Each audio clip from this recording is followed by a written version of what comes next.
Otep à tous, bien-aimés frères et sœurs. Le Premier ministre de la Guinée-Conakry vient de faire une déclaration. Enfin, il n'était pas obligé de le faire, mais il a voulu le faire parce qu'il se disait qu'il va étonner le monde, il va être élevé, il sera acclamé. Et d'ailleurs, on en parle d'ailleurs, ça veut dire qu'il a touché le monde, il a marqué le monde. Monsieur Amadou Ouri Ba a déclaré que la Guinée ne rentrera pas, jamais, dans l'AES. Fin de citation. Alors,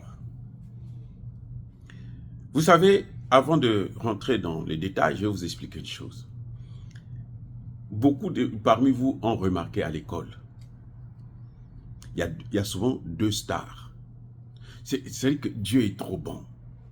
Quand il a montré à nos ancêtres que toute chose porte la marque de son contraire, c'est une vérité. Vous avez deux personnes, deux stars. Il y a une qui est star parce qu'elle travaille très bien à l'école. Chaque fois qu'on pose la question, elle est toujours première. Il y a une autre qui est star parce que, on commet toujours des idioties. Oui. Et le Premier ministre Ouri Ba est dans la seconde hypothèse. C'est-à-dire que, parce qu'il est bête, il est star. Parce que vous allez me dire, mais toi tu as dit que c'est pas des gens importants, pourquoi tu en parles? Mais parce qu'il est une mauvaise star. Il est star, mais de l'idiotie. Il se dit que il y avait des gens qui sont là. Le fait seulement que vous le voyez, vous rigolez. Parce qu'il vous fait rire. Parce qu'il est trop bête. Quand on pose la question, dès qu'on lui pointe du doigt, que c'est lui qui va répondre, allez, ça y est. Si c'est quelqu'un d'autre qui ne connaît pas, qui répond mal, ce n'aura pas le même effet lorsque c'est le plus idiot, là, le comique, là, le ridicule, là, qui commet qui répond mal. Parfois, même quand il répond bien, ça vous prend, vous êtes toujours là. Parce que ça va vous surprendre. Comment se fait-il qu'aujourd'hui, il réfléchit bien? Qui a demandé à la Guinée-Conakry de rentrer dans l'AES? Qui? Il y a des gens sur les réseaux sociaux qui vous disent qui pensaient que non, la Guinée va rentrer dans l'AES, la Guinée. Écoutez, la Guinée n'a pas les mêmes problèmes que les pays de l'AES. Non, la Guinée n'a pas les mêmes problèmes. L'AES, là, ils se sont organisés parce qu'ils ont le même problème. Et comme les mêmes causes produisent les mêmes effets, vous vous mettez ensemble pour que vous puissiez combattre ça, puisque c'est la même chose. L'autre n'a pas les mêmes problèmes. Le jour que la Guinée aura les mêmes problèmes, vous allez voir que la Guinée va se rapprocher d'elle-même. Ça va de soi. On ne peut pas... C'est comme un mariage, non? Vous croyez qu'un mariage se force? Oui, bon, par le passé, nos ancêtres pouvaient vous obliger à épouser une femme et tout. On vous la met dans les mains et tout. Vous êtes obligé, vous êtes condamné à rester avec elle. Mais en général, ça n'a jamais été la joie, ni pour l'un ni pour l'autre. En tout cas, il y aura au moins une partie qui se dira, mais moi, dans cette histoire-là, qu'est-ce que je trouve? Moi, je ne suis pas contente. On ne force pas l'amour. Que les gens arrêtent sur les réseaux sociaux. Il faut que la Guinée rentre. Il faut que le Sénégal rentre. C'est pour ça que l'autre vous a répondu. Même le Sénégal n'a pas besoin de ça. L'AES n'a pas été créé pour attirer les autres. Non.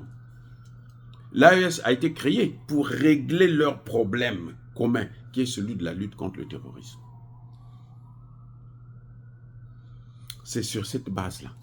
Maintenant, les autres, là, ça vient après. Parce qu'on dit, mais on ne peut pas lutter contre ce phénomène-là si nous ne regardons pas tel côté, tel côté. Donc, essayons de regarder aussi tel autre côté. Et puis, petit à petit, donc là, c'est créé sur des bases solides.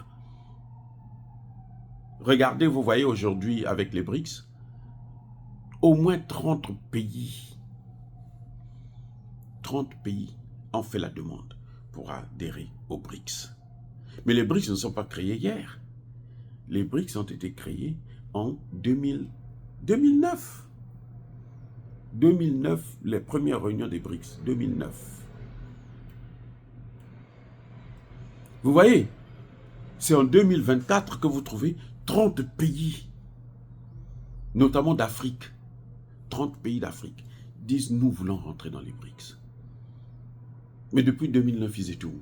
Mais parce qu'ils n'avaient pas les mêmes problèmes. Parce qu'ils n'avaient pas l'alternative. Parce que les BRICS n'étaient pas ce qu'ils sont aujourd'hui. Les BRICS aujourd'hui sont en train de s'opposer à l'ordre international. Le nouvel ordre mondial que Bush avait proclamé là. Les BRICS sont en train de l'écraser, marcher dessus. Les BRICS sont en train de détruire le dollar. Les BRICS sont en train de protéger certains pays. Maintenant, nous avons une alternative. Donc, ceux qui ne veulent pas rentrer, c'est leur problème, parce qu'ils ne veulent pas se développer, parce qu'ils ne veulent pas avancer. Surtout ceux qui sont au pouvoir depuis trop longtemps, qui se disent, nous, on ne peut pas perdre ce pouvoir-là. Alors, si on change comme ça, les autres qui nous avaient amenés au pouvoir vont se fâcher, donc restons dedans. Ça, c'est leur problème.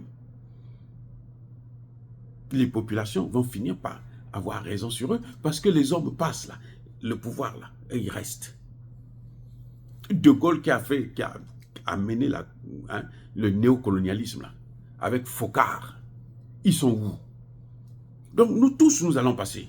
Et quand il est parti là, il est parti avec le Congo, il est parti avec la RDC, il est parti avec le Cameroun, il est parti avec... Non, ils vont tout laisser là. Donc c'est à nous de se dire, bon, nous sommes venus sur cette terre, essayons de marquer un peu différemment. Faisons les choses un peu différemment, c'est tout.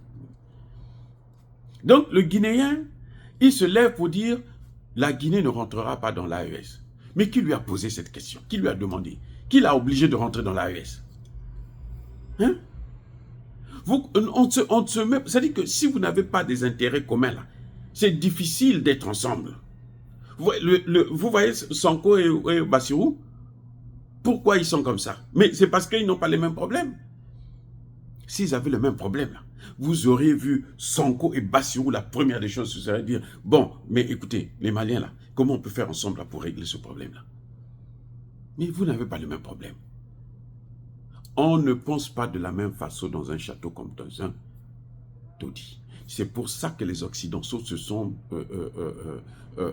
efforcés, ils s'efforcent jusqu'aujourd'hui à éviter nos unions, à balkaniser nos pays. Quand on morcelle un peu... Vous voyez la RDC? Pourquoi ils veulent diviser la RDC? Vous croyez que c'est pour le plaisir? Non. C'est parce que si la RDC est divisée, eh bien, ce sera plus facile de coloniser la RDC. Toutes les parties là, on prend ça. Toi, tu colonises cette partie, toi, tu colonises, toi, tu colonises, toi, tu colonises. C'est pour ça qu'ils sont en train de se battre. Et il y a des Congolais qui, jusqu'aujourd'hui, n'ont pas compris ça. Paul Kagame croit que s'il on arrive à détacher l'Est de la RDC, c'est lui qui va prendre ça. Non! Non! Il sera là pour gérer pour eux. À tout moment, ils vont prendre ça, ils vont dire, bon, nous on donne à quelqu'un d'autre, ou on en fait un État indépendant. Vous allez faire quoi? Les Rwandais, vous allez faire quoi? Vous allez faire quoi? Vous allez vous nourrir de quoi maintenant? On vous dit, restez tranquille. Entendez-vous avec votre frère qui est à côté. Vous dites, non, nous on est de leucoderme. Nous, on n'est pas des Noirs, nous, on est des Blancs. Des Blancs à peau noire. Ok, très bien. Mais allez-y en France. On les voit partout. Alors qu'on dit que non, le Rwanda, c'est le pays le plus avancé d'Afrique. C'est un pays construit, développé, tout. On voit les Rwandais là, partout. Dans tous les pays occidentaux là. Vous allez les voir en masse. C'est pas un, pas deux. Non, je dis bien en masse. Et c'est parce qu'ils sont malheureux chez eux. Bref, n'attendez pas que la Guinée, avec ce type que vous voyez, Doumbouya là, qui est allé prendre les Français pour les amener encore en Guinée. C'est-à-dire qu'il a assassiné Sékou Touré. Sékou Touré, là, ce que nous faisons aujourd'hui, quand vous me voyez là, devant la caméra pour vous parler, c'est à cause de Sékou Touré. Attendez, ça dit que je ne comprends pas. C'est l'œuvre de Sékou Touré que nous sommes en train de faire, là. La résistance, là, qui a commencé avec la résistance en Afrique? Le vrai père de la résistance, là. C'est même pas les Olympios, c'est Sékou Touré. Sékou Touré a osé parler en face comme ça à De Gaulle. Il dit, voilà, je ne veux pas de toi, tu es un minable, tu ne vaux rien, va te faire enculer. À De Gaulle, le général De Gaulle, Sékou Touré lui a dit. Mais ce que nous faisons, c'est quoi? Ça veut dire quoi? Nous revendiquons là. Hein? C'est-à-dire que les fils de Sékou Touré là, ce n'est pas seulement ses fils biologiques, nous sommes ses enfants. C'est le père même de l'Afrique. Ça, dans le cadre vraiment guinéen. Si vous regardez en Afrique, celui qui a vraiment mené le combat, c'est Sékou Touré. Et tout le monde sait. Il est mort où? Aux États-Unis. Qu'est-ce qu'on a fait de lui? On l'a achevé. Bien sûr, on l'a achevé. Mais Olympio était là, non? Donc, vous voyez, quand Olympio, c'est devant l'ambassade des États-Unis qu'on a dit. C'est l'ambassade même. Quand il vient, il frappe, demander l'asile, l'ambassade des États-Unis appelle là, les Français disent, venez l'achever, il est là à la porte. On ne va pas ouvrir pour... On le laisse là, comme ça, vous allez venir le trouver là. Ils sont venus, on l'a achevé là. Sylvanus Olympio. Le Premier ministre Bala, c'est un nulard. Il est plus nul que son président. Son président est nul aussi, oui, mais lui, il est plus nul. Parce que vaut mieux faire comme son président, il se tait. Je ne sais pas si vous voyez ce que je veux dire. Il se tait. Il garde ça au fond de son cœur parce qu'il sait que non, ça là, c'est une bêtise. Lui, il réfléchit mal et puis il sort ça devant les gens. Il dit, vous savez, vous ne savez pas ce que je suis. Voilà ce que je suis exactement. La Guinée peut rester là où elle est. Et que l'AES, que les dirigeants de l'AES puissent savoir qu'ils n'ont pas créé l'AES là pour tous les Africains. Ils ont créé l'AES là pour ceux qui comprennent les enjeux de la souveraineté. Soit, même s'ils ne rentrent pas dedans, ils vont se rapprocher d'eux, travailler avec eux ou faire comme eux. Ils n'ont qu'à faire seulement leur travail, comme Traoré est en train de faire là. Vous entendez ici, ah non, Traoré a créé tel, Traoré a mis telle innovation. Ah, les jeunes Africains vont vous acclamer. Et c'est ça qui est plus important pour vous, cette bénédiction-là. Pas ces chefs d'État pourris. Aïe, aïe, aïe. Ces chefs d'État pourris là ne vous apporteront rien de bon. Mais pourquoi Doumbouya ne déclare pas, ne rentre pas dans le CFA? Il n'a qu'à prendre le CFA. Emmanuel Macron est en train de chercher des gens qui vont y continuer à utiliser le CFA. Vous avez entendu la Côte d'Ivoire? Maintenant, Alassane Ouattara veut sortir du CFA. Alassane Ouattara. Malheureusement, il est déjà pris au piège. Eh ben, les autres vont seulement mettre l'injection pour l'achever et puis on n'en parle plus. À cause de ça. Doumbouya, ce qu'il est en train de faire là, il va passer comme Alassane Ouattara. Il pourra rester 10 ans, 15 ans, 20 ans, 40 ans. Le jour que eux, ils vont l'achever là. Personne, aucun Guinéen ne pleure. Vous allez voir Alassane Ouattara quand on va l'achever là. Hein? Parce qu'ils vont l'achever, hein? ne vous leurrez pas. Surtout lui, il dort avec leur femme. Leur femme, dans le même lit. Il dort avec elle. Mais c'est la même qu'on va utiliser. Elle peut être tout ce que vous voulez. On va l'utiliser. On va l'utiliser. Ça, c'est la plus grosse erreur de nos frères, nos aînés. Écoutez, regardez, Cheikh Anta Diop là. Hein? Vous avez vu comment il est parti? Hein? Qui ne vous dit pas que c'est la femme qui l'avait achevé? Qui ne vous dit pas? Les amis, Cheikh Anta Diop, c'est notre aîné. Nous l'aimons trop. Moi, je l'aime trop. Mais il faut reconnaître que... Mais il dormait avec un serpent. Il dormait avec un... Les enfants de Cheikh Anta Diop, pardonnez-moi, nous sommes dans des faits. Ça a toujours été comme ça. Vous voyez, quand vous êtes avec ces gens-là, vous terminez toujours comme ça. Alassane Ouattara va terminer comme ça. Doumbouya, là, il va terminer comme ça. Le plaisir qu'il a là aujourd'hui, là, ça va finir un jour. C'est dans ce plaisir-là qu'on va l'achever. L'AES. Donc, vaut mieux. C'est-à-dire que quand quelqu'un n'a pas compris les intérêts de rester, de rentrer, de s'allier, de se rapprocher de l'AES, laissez-le. C'est mieux parce que si vous le forcez à venir là, il va vous créer tous les problèmes du monde. La Guinée est bien là où elle est, avec Doumbouya. Le jour que Doumbouya ne sera pas, vous allez voir les Guinéens vont commencer à réfléchir autrement. Tant qu'ils sont avec eux, vous ne les entendez, d'ailleurs vous n'entendez pas les Guinéens bouder, hein, parce que là-bas il y a la dictature, hein, quand tu boudes on t'achève. Donc vous ne les entendez pas, ils sont là, ils observent. C'était le cas de Bazoum. Vous avez vu comment les Nigériens sont épanouis maintenant? Les Nigériens ne voulaient, c'est-à-dire qu'ils le regardaient seulement faire, parce qu'ils ne pouvaient pas faire autrement. Ils sont entourés des bases militaires et tout. Les jeunes, quand l'armée française, Barkhane venait, ils ont tué. Bazoum a clamé, il a dit c'est la faute à ce peuple-là, il ne faut pas vous mettre devant eux, il ne faut pas les arrêter, il faut les laisser, ils sont chez eux ici. Le peuple regardait.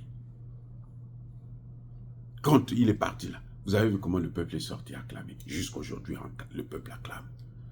C'est le peuple qui demande à Tchani de mettre Bazoum en prison. Bref, ce Premier ministre n'a rien compris. C'est un nulard, encore un autre nulard, comme son président, qui est allé prendre une base militaire française. C'est-à-dire qui fait tout le contraire de Sékou Touré, qui a marqué tout un continent. Lui, il croit que lui peut marquer un continent en faisant des bêtises comme ça là. Mais il est en train c'est-à-dire que le continent est en train de le vomir. Et il payera sa chair. Ne vous en faites pas. Il payera sa chair. Soyez bénis, abondamment bénis par le Dieu des Kémites et par nos ancêtres angélisés. Mais que tous ceux qui persécutent le continent africain, le pillent et le déstabilisent, qu'ils soient noirs, blancs, chinois, arabes, juifs, indiens, qui qu'ils soient punis, maudits, foudroyés, neutralisés, écrasés, effacés par le Dieu des Kémites et par nos ancêtres angélisés. Vive l'Afrique éternelle. J'ai dit et j'assume.